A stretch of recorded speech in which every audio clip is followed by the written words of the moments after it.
we're going to talk about a little thing that was never actually mentioned, but was very, very blatant. Do you want to hear my conspiracy theory on this? Do you want to say what it is first? Okay, yeah. So during the big tag team battle royal, during this, the Dark Order of Uno and Grayson and their sort of like spokesman person that they've had in the videos. I'm so glad he's now an on-screen character because he's only ever been in backstage vignettes or short films. Yeah. Now he's in the arena. But he was there to continue their feud with SCU. And they distracted SCU while they're in the match. That led to them getting eliminated in the battle royal.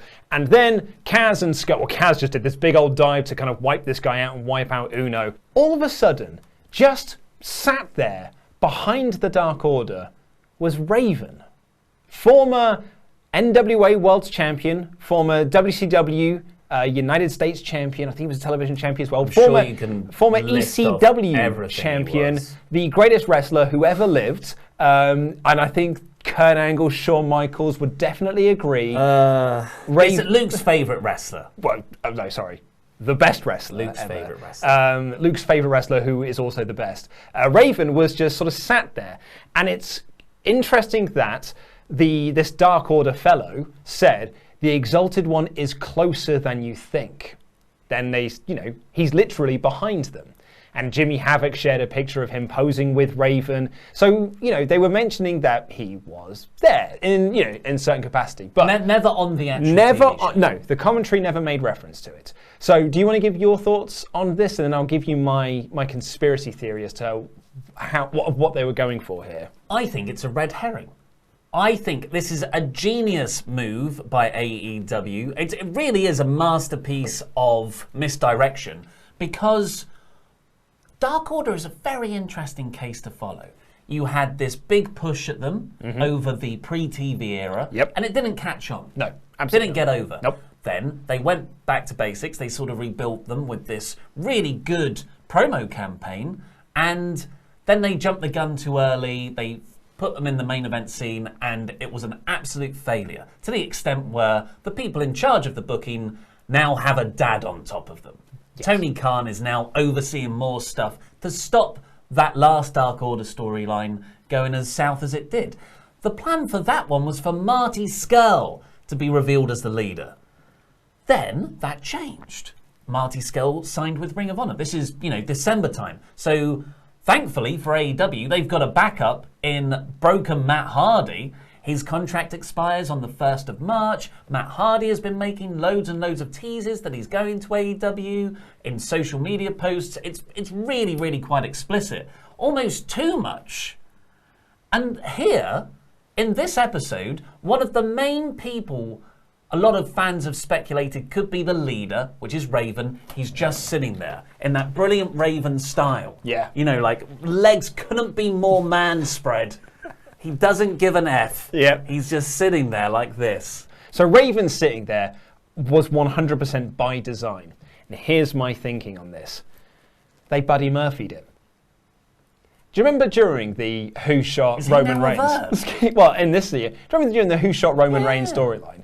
Buddy Murphy was just backstage in this area, and he was caught on camera of this, and everyone online was like, it's Buddy Murphy. Buddy Murphy was the one who attacked Roman Reigns backstage.